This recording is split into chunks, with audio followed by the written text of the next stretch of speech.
One spring, I was able to make the trek into the center of the state of Kentucky to visit Mammoth Cave National Park. It had always been on my bucket list to go there, so I was really excited as I made my way deep down into the cave system. Our guide gave us some general facts about the cave, saying it was opened to the public in 1941, but many people had explored it long before, going back into the early 1800s. It is the world's longest cave system at over 420 miles, and there are many passages yet to be explored. Once we got underground and my eyes adjusted to the darkness, the immense size of this cave almost took my breath away. I'd been in many smaller caves, but this thing truly matches its name. It was Mammoth. You could probably drive 2 semis down the main tunnel. We were with a fairly large group, but I was tailing at the end of the group so I could spend a little more time taking in the sight. I had a friend with me, and they'd never been in a cave before, so it was all really wondrous to them. We got to the midpoint, and there was a park ranger tailing behind us to make sure nobody was left behind. But they had to go check on one of the other tourists who may have sprained their ankle slightly. So myself and my friend were left alone at the rear of the group. The tour was stalled momentarily as they checked out the person's ankle, and we began to just check out the area a little bit.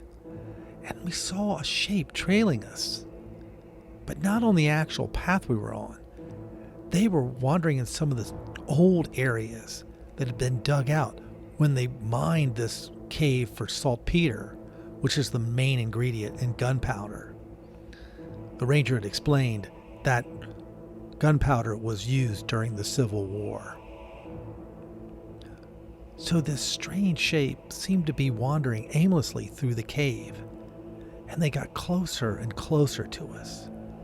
And I thought, it's probably just another park ranger, but when they got near us, I could see it was an African American man, and he looked really aged and thin, almost skeletal. This really creeped me out, and my friend and I began to backpedal toward the rest of the group.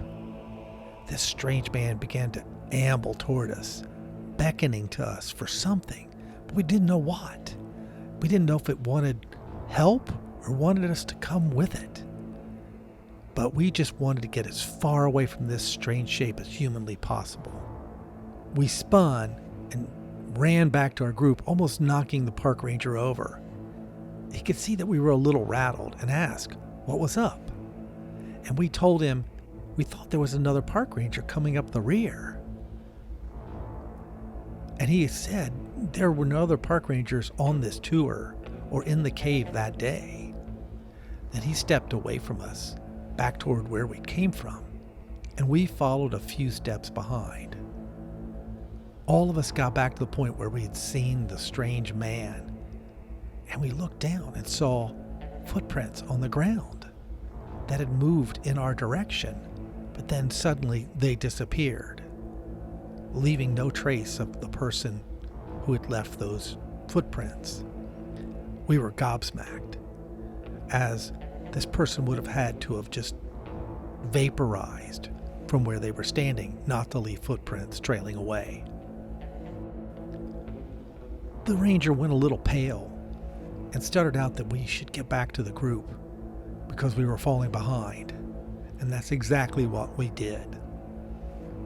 I was so relieved as we made our way up the stairs and out of the cave and back into daylight. Later, in the visitor center, I would do a little talking to some of the old-timer rangers, and they explained that there was a man named Stephen Bishop who'd been an African-American enslaved person who had given tours back in the mid-1800s.